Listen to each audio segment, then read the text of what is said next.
I'm Jan Mercer-Dahms, the Vice President of U.S. Development with Join Mayshad. We are an ecosystem of brands for women by women, connecting women to each other and to the companies, causes, and organizations that champion equity for women professionally and personally.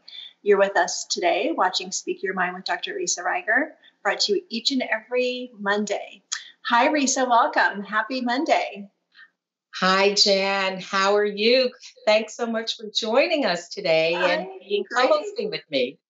Of course, I love hosting this show with you. So today's theme is an honest conversation about divorce. Well, before we jump into that deep end, I know we like to kick off your show with positive, happy, cheerful, hopeful news. So Risa, would love for you to share something inspiring and hopeful and joyful that happened to you in your life in the last week since we last saw you. Okay, terrific. Hi, everyone. Welcome. We're so thrilled to have you here today, joining us at today's show. And so I'm going to share something a little bit different, which is just an experience and kind of thinking through with you. So every morning, or almost every morning, I aspire for every morning, and then I do the best I can. I do try to set some time for contemplation, meditation outside. And one of the things I know about myself is that I hate the cold. I do not do well with the cold, and that I was not built for cold weather. So when I believe that there's going to be cold coming my way, I really like to prepare, and then I feel fine. So I was up early. It was dark outside, and I dragged myself out of bed to start the day. And I looked and I said, oh my gosh, it's going to be cold. So I started preparing with, fleece lined, stretchy pants and something comfy over that. And I was preparing and getting ready for this cold that I was anticipating. Then I walked out the door and it wasn't.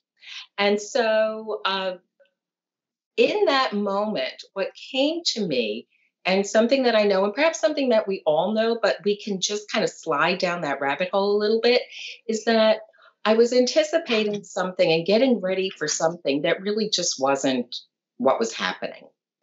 And in that moment, I kind of laughed at myself and I highlighted the moment and I said, gosh, this is something I really want to share with my Mayshad community, with the community of this sisterhood, because I'm sure that all of us, whether you're anticipating cold or whether you're anticipating something else, that we can throw ourselves into a state of anticipation and ready ourselves, prepare ourselves for something that just really isn't in front of us. And so that was my positive, that I could lighten my burden. I could lighten my anticipation just like that. And so, so realistically, concretely, and metaphorically, sometimes we just need to open the door, step outside, and really check and see what's the weather. So on that note, I'd like us to continue moving into our show in this really important topic that affects lots of people. Risa, I love that metaphor, because literally I can see you opening your door at your house and peeling off the layers. Like I can literally see you doing that. And I think it's such a wonderful metaphor for everything that we're experiencing right now, right? Like for the last 6 months. And I think that many of us thought that we were going back to normal in September. And September is almost over. I think, what this moment in time has also taught us is, exactly to your point, to be prepared and yet to be flexible and nimble, understanding that what happens going forward is going to be very different. And the theme of the show today is when relationships end, and divorce is, one of the options for how to move forward. And Risa, let's talk a little bit about the backstory of what we thought it would be really important to talk about the show today. And we'll bring on our guest, Andrea Vacca, very soon, who, Risa, when you and I first started talking about doing the show, I knew that Andrea had to be our superstar guest star for this show for so many different reasons. So can't wait to introduce her as well. But let's talk about why we think that having this conversation about divorce is particularly relevant and important right now. This is a time to coin some of what you say, Jen, and really putting a highlight on this time and this moment in time where we are in a different space in our relationships. And we are sharing space in a much different way than ever. And even here in my house, and I have a couple of options, my husband and I, we're juggling, we're moving around, we're moving equipment, we're back and forth with things in a way that I never had to do, and he never had to do. And that's just the tip of the iceberg in terms of how we live differently and what it is like to be together, much more so, where we get to experience each other with very different kinds of backdrops in the course of our days, where we don't have the kinds of stress releases that we used to have, where we could go to our offices, we could be out of one another's sights, and that was part of what life looked like. And so at this point in time, we're sharing space, and maybe even sharing breakfast, sharing lunch, and sharing dinner. And we may have been, in a one meal relationship. And now we're in a 3-meal relationship, including snacks.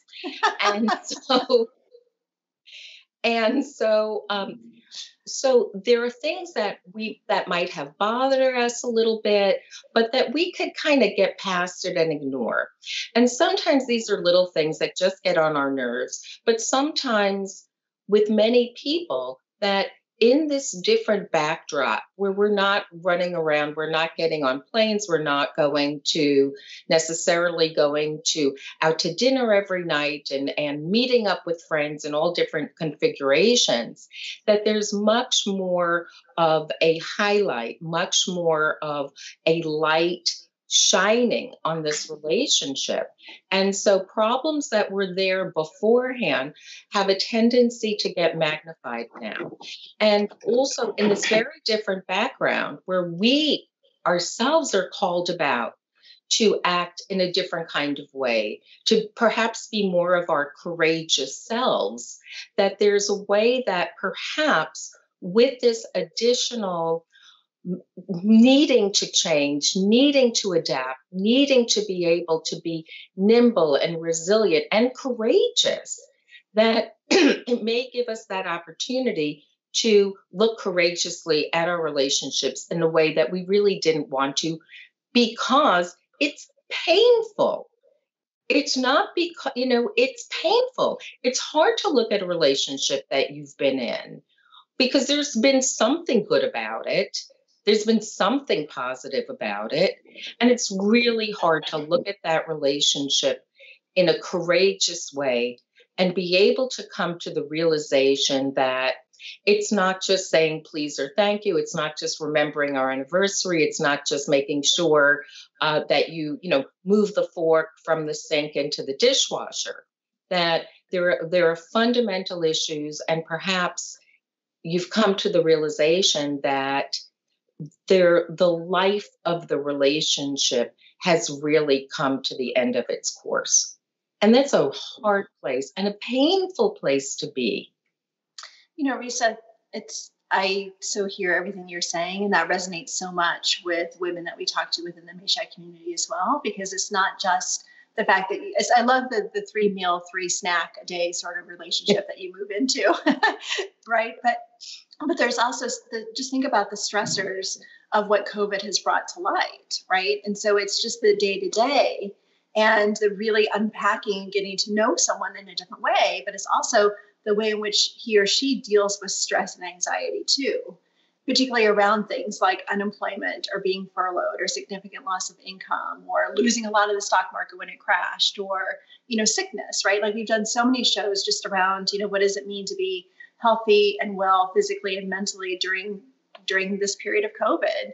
But then also what happens when you complicate things in the sense of aging parents or family members or yourself may have, contracted COVID. So there's so much now more to think through and get through.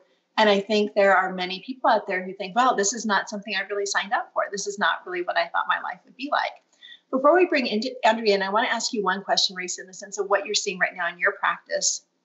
How do you distinguish the red flags, meaning this might ultimately be the straw that breaks the camel's back, versus are there different ways that we should think about if we truly want to fix this and stay together?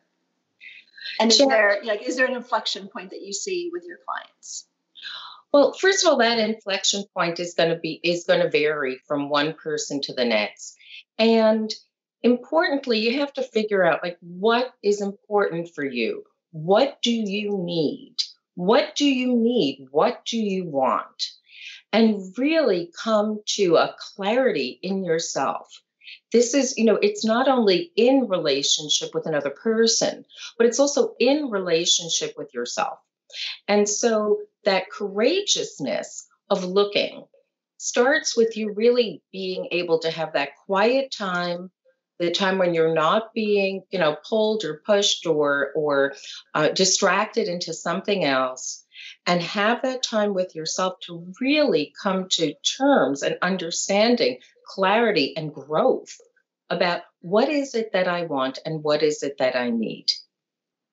And also that you can't get everything from one person. There isn't a person that can provide that. And actually, there was kind of a funny conversation that I had with some friends over the weekend where we talked about kind of boutiques. And we talked about boutique partners, boutique spouses, where, you could go to a boutique, you could go to a hat boutique when you need a hat. You could go to the charcuterie boutique when you need charcuterie. If you need shoes, you go to the shoe store. And so we can't also expect to have one person satisfy everything, but we can have expectations, needs, and respect what we need for ourselves and be able to look. We don't have to vilify someone. We don't have to make someone the enemy. We don't have to tear them down to nothing. None of that is essential. In order for you to get out of a relationship and come to the decision that a relationship needs to end, it doesn't mean that you have to make that other person nothing, that you have to make the other person the enemy. That's not necessary. That other person, your partner, whether it's a partner through marriage or a partner through emotions, that person, there was something good about that person, which is why you went into that relationship initially. And I hope that that's there for you to be able to look at and identify for yourself. However, even with the best of intentions, relationships don't necessarily work. And so keeping everything in mind, keeping the fact that also that things are very heightened right now, coming to clarity, taking the moments, having important conversations and tough conversations with yourself and with your partner, that this is the time that you can kind of think through how you want to continue with your life. Risa, I think this is the perfect time to bring in Andrea. What do you think? Couldn't be better. So welcome. Thanks so much for joining us today. Hi, thank you. Andrea Vacca is the owner of Vacca Family Law Group and family law attorney and mediator. Andrea, hi. Hi. Nice to see you both. Great to see you too. So it's interesting in the prep call for this, we had an incredible conversation just around what we're seeing right now. And we talked about at the beginning of COVID, how everyone was saying, this was back in April and May, that either when all of this is said and done, we're either going to see a lot of new babies or a lot of divorces. Is the jury still out? Well, I am a collaborative divorce attorney and mediator, so I am definitely seeing more of the divorces. On the streets, I'm seeing, the pregnancies, but in my practice, I'm seeing the divorces. And I think it is. I think what Dr. Ryger said is very, very true, that this sense of people being together and not having the space they normally had to kind of let the air out of the pressure out of the relationship bubble by being able to go to work, be with friends, do their own activities. It's building up. And people, I have so many people, and particularly women, that I'm talking to right now saying, I need space. I need to get out of here. I cannot be here any longer. I've been thinking about a divorce for 2 years. I cannot do this anymore. Like it's the straw that broke the camel's back. It is. And it's happening every day. I'm having conversations like this. So, We also talked about how in many cases it's a surprise to the other spouse too. Um, and particularly during COVID, you think that, the writing would be more apparently on the wall, particularly if we're, doing 3 meals and all snacks together. But why do you think there's still such a disconnect in the sense of, the surpriseness of a divorce when it happens? I wish I had the answer to that. I personally grew up in a family like that where my mother was unhappy for years, and my father was shocked when she finally said it's over. I've seen it firsthand. I grew up with that man. It's very, very common, and I think Dr. Ryger could probably talk to why that is. But it's just, I think people from my where I stand, I think it's just lack of communication. Just very different opposites attract.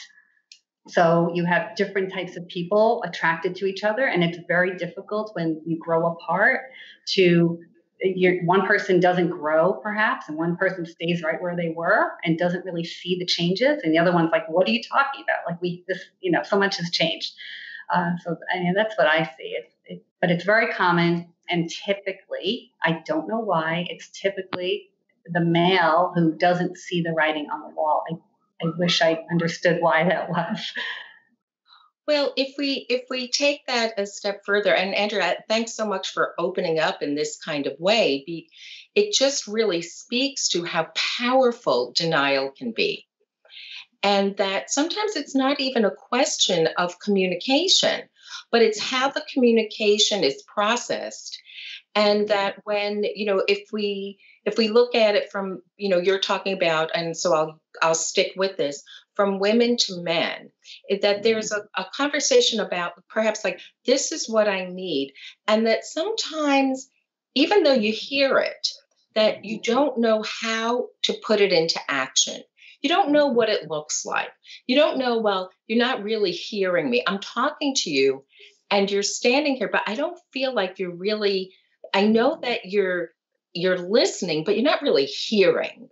You're not able to translate what I'm saying into action, into behavior, into caring that's meaningful for me. And that's often where there's a disconnect. And you can't overemphasize the power of denial and avoidance. It's amazing. Even in relationships, and I'm going to ask you if this has happened to you, where the wife has said to the husband, I want a divorce. I want a divorce. I am starting a divorce. I am divorcing you. And then a little bit down the road, when the papers are coming, he is in shock. Yes, absolutely. Trying to talk her out of it, not ignoring it, not engaging. And, I exclusively work with couples and clients who want to stay out of court. I don't litigate at all. So I'm not serving papers. I'm not that attorney. I'm the attorney where the couple has to, at some point, be on the same page that the marriage is over and that they want to make their own decision for them. So, but even in that situation, it's sometimes very hard, and there's a long process to getting the husband on board that this is actually going to be happening. And I have to tell my clients it's going to move at the pace of the slowest person, no matter what process you're in. But when you don't have a judge kind of pushing it, we need to find ways to get the non-committal spouse engaged. And that's why I use mental health professionals so often in my divorce practice and want them involved in our cases, because there's so many emotional blocks and issues that are coming up. That fear, have you ever heard, they say fear is false evidence appearing real, which reminded me so much of your story about going outside in the cold when it wasn't really cold.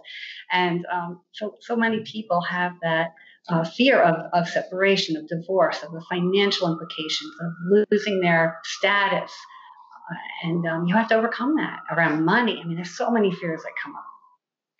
Andrea, talk to us a bit more about how your work as a mediator differs from how we traditionally think about divorce, from more of that, the winner takes it all perspective, which is normally what many of us think about when we think of the word divorce. Sure. So just to be clear, I'm a mediator, which means I can work as a neutral facilitator for a couple who needs help having these discussions around separation and divorce. And I'll work with the couple in a neutral capacity, and they'll have their own attorneys giving them legal advice. I'm also, a big part of my practice is being what's a collaborative divorce lawyer. And that's a team approach to divorce with both attorneys. My client has an attorney and the other client has an attorney. We all agree we're not litigating. We're never going to court with you. We will file some papers at the end, but we're never going to court to argue your case to the judge.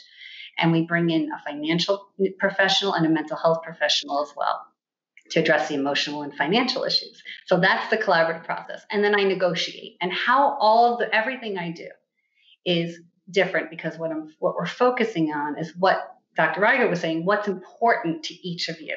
What do you want for your lives? What do you want for your children? What are your goals and interests? If you litigate and you go to court, the judge wants to know what your position is. Like, what do you want? They don't really care what's underneath the need. They're just going to make a decision, they're just going to cut it down the middle. They're just going to make a choice for you. And when you can stay out of court and have a more holistic conversation, we can find more options, because maybe one person wants to keep the apartment, and the other person wants a certain parenting schedule, and the other person, and then you need to get a certain amount of cash out of that house, and you need enough money to support the kids. There's so many interlocking pieces. And if we can really understand what's most important to you and your concerns for your children, then we can take all the pieces and put them together in a way that works for as much as possible for everybody. That's the biggest issue. And when you do it that way, you come to an agreement that's durable, that makes sense. We've looked forward. We've considered what could happen. We've accounted for what could happen. What if somebody loses a job? What if the child needs to go to private school because they have a learning disability, or whatever it is that is about your family? We can address it now, so you don't have to go to court later because a judge made a decision based on the fact that you have a 5 and a 7-year-old, not thinking about what happens when they're 12 and 14. So it's just a much better outcome, and you can move on with your life, and you can go on and separate and have as much of a family as you possibly can without being married. That is always my goal for my clients. That's such a great goal, and taking a now and later perspective is absolutely essential, because one of the things that we know is, your marriage may end, but parenting is forever.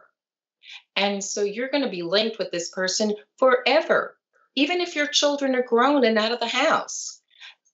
At some point, perhaps, there's going to be a marriage, there's going to be grandchildren, there are going to be different kinds of life events. And so parenting is forever. And this is such an all-encompassing moment for people to rework their lives. And the impact is so profound. So I'm really interested in knowing, Andrea, of all the different areas of law that are available, how is it that you decided to take this particular track? Well, I mentioned, having the parents that, mom wanted a divorce for a very long time, and dad didn't really understand how serious it was. And because of that divorce, afterwards, my father was so hurt by the things that had to be alleged back then when you needed to prove grounds for divorce. I found this later, like why he was so angry. He didn't talk to my mother for 10 years. So when I graduated from high school, they weren't talking. When I graduated from law school, they still weren't talking. When my sister got married, they weren't talking. I mean, it interrupted so many of our parts of our adult lives. I didn't want that. I didn't know at the time about collaborative divorce or mediation when I was in law school, but I always gravitated towards family law and divorce, probably because of my experience of my own family. Then when I found out about collaborative divorce, which is now 15 plus years ago, I realized, oh my God, like it was like, the light went off. Literally, a light shined down and showed me this path on this conference table that I was sitting at when I heard about it. And I said, this is what I have to do. And a few years after that, 5 or so, I stopped litigating altogether. So it's been a journey of, being so interested in families and dynamics and what causes parents to fight and if kids are going to be okay, to, oh my God, there's a better way and I'm going to do this. And I'm totally committed to that because I know it's a better way. Andrea, do you find with couples when they go through this process that, obviously they come out better on the other side, because I would also imagine that there's so much inward analysis and self-discovery that's happening for them as well, that becomes much more of then how do they co-parent together in a way that may even be more fulfilling and productive for everybody involved, right, than when they were married. Have you encountered situations where at the end of it, they think, well, why did we get divorced? Like, why, is there something about the relationship that bears rekindling the spark, I guess you could say, if they've gone through this process? Or is it a place where the finality of it enables them to both move on in how they create their new lives separately?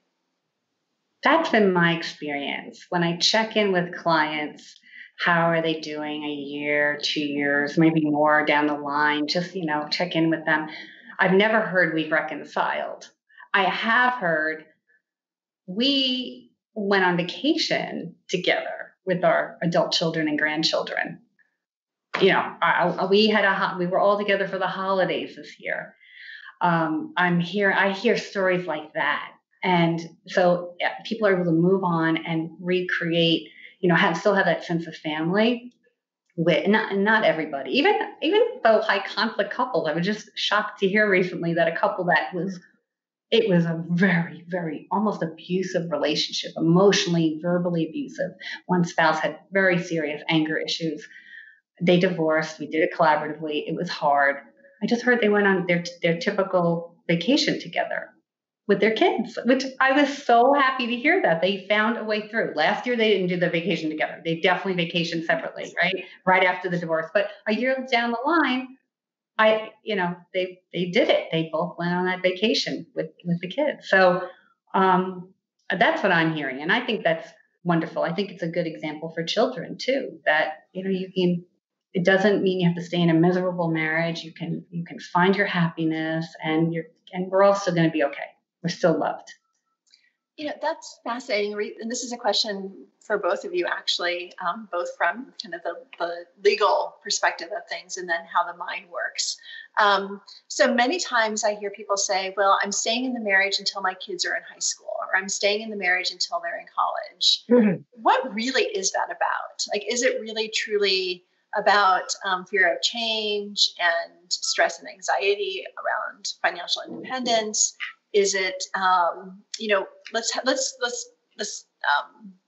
peel back the layers on that. And because I think that that's even critical now in this moment in time, where there may be people watching our show today who think, well, my plan now is, to file for divorce or to, have this conversation with my spouse once COVID's over, because then we know the house or the condo will sell.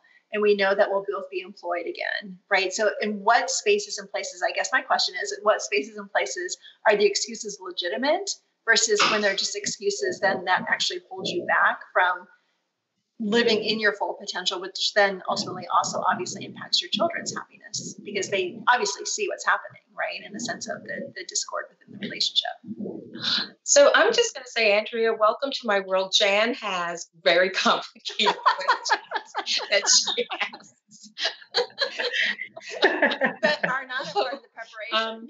So if you want to dive in first, by all means. Otherwise, if you need a moment to process, that's okay. I'll hop in. However you prefer, you're our guest. I can speak. That's so funny. I can speak that it's definitely true that people use that, I think, more often as kind of an excuse not to. Again, it's fear. Like they think there's a good time to do this. It's never going to be a better time than now. Like, it's never going to be a worse time than now. It's just now is now. Like, so if you, that's what I see. Why they wait. I mean, I would love to hear, the psychological, what you see that, why you think that is psychologically that people wait. I'd like to hear that. I think that there's a way that we hold on to milestones and that we can keep ourselves, prepared. And we've heard it even in people who are dying, that they hold on until the wedding, they hold on until a graduation. And so there's like inside of us, there's this there's this kind of sense of having some kind of milestone, and that this is such an undoing. It's such a disruption. It's it can be an undoing, it can be a disruption, it can be an explosion, depending on how you're navigating this. And that it's just, I think, a natural sort of thing. But to your point, Andrea, that there is no good time. So if you're waiting for your kids to graduate from high school, guess what? What happens after they graduate high school is that then they're starting college. So they're starting college with their parents finding out that their parents are getting divorced. So there's no magical time. If you're worried about the SATs, it's going to be the SATs, or there's going to be something else after the SATs. That people are, it's hard. People are going to feel pain. People are going to be hurt. People are going to be sad.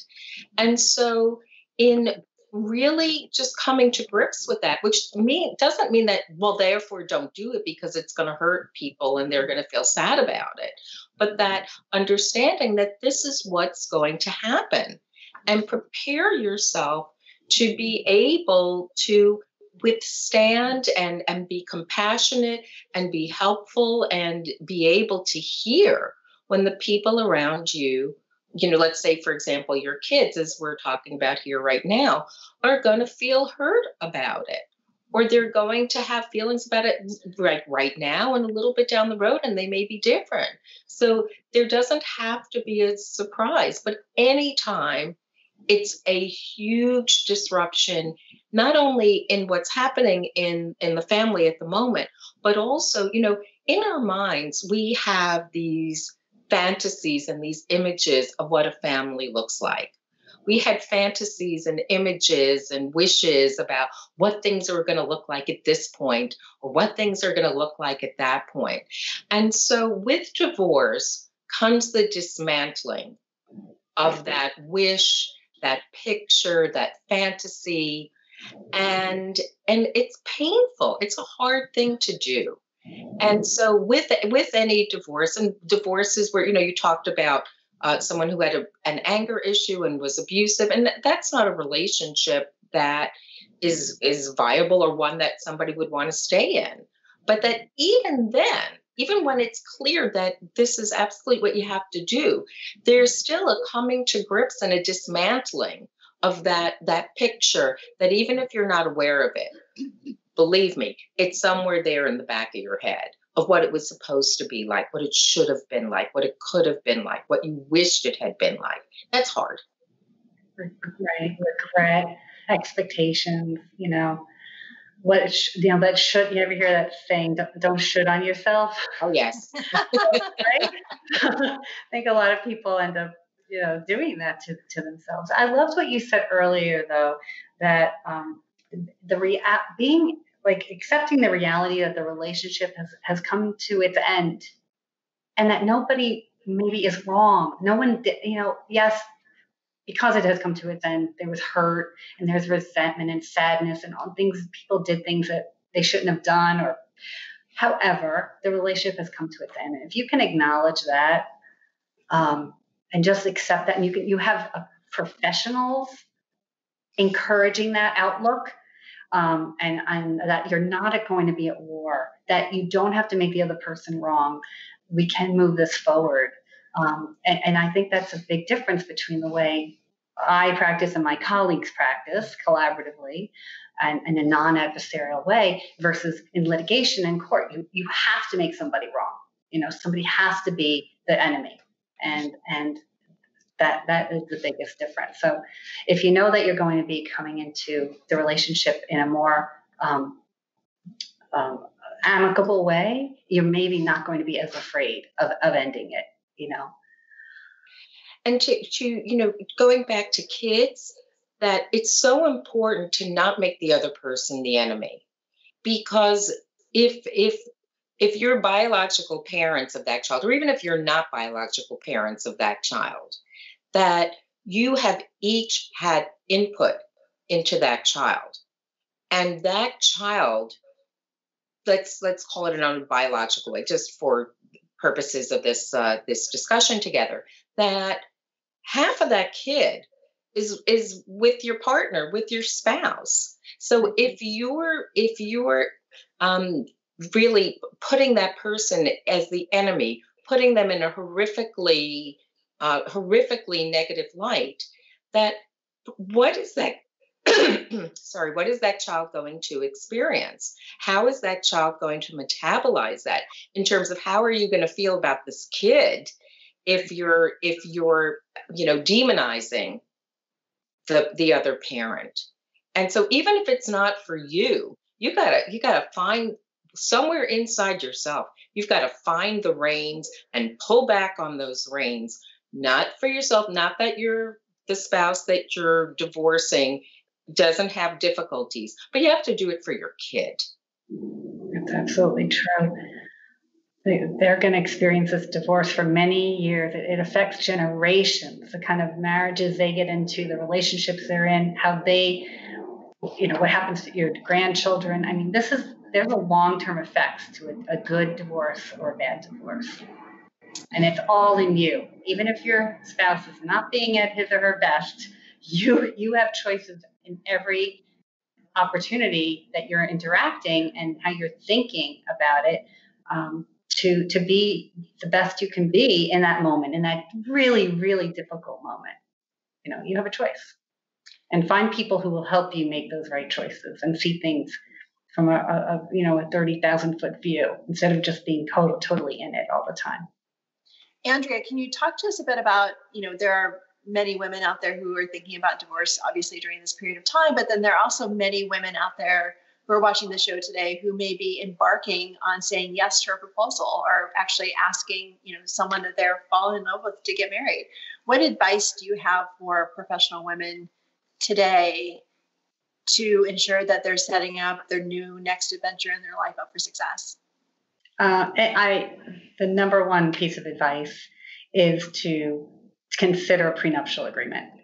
When the marriage is good or when your relationship is healthy and strong, have a conversation about what would happen if it should end. Talk to an attorney, get the advice that you need, understand what your interests and concerns are, what your fears and thoughts are about what should happen, and then be coached on how to have that conversation in a productive way and come to an agreement that then you'll feel more secure going into the marriage, both of you. And if it does end, it's just going to be a lot easier, a lot cleaner, a lot less emotional. That's my best advice. Thank you, Andrea. Risa, we're at the end of another fabulous show. Thank you so much for having me be here with you today. It's been a joy co-hosting with you. So same here, Jan. And so let's wrap up for today. So what are the great takeaways? And Andrea, thanks so much for being here. So one is make sure if you are going to be divorcing, make sure that collaboration is the right path for you and that there are other choices. But if collaboration can be a choice, go for it. The other thing is that if there are children involved, remember that you don't have to demonize the other person. Even if you don't have kids, you don't have to demonize the other person, that you can divorce without having that person be the enemy.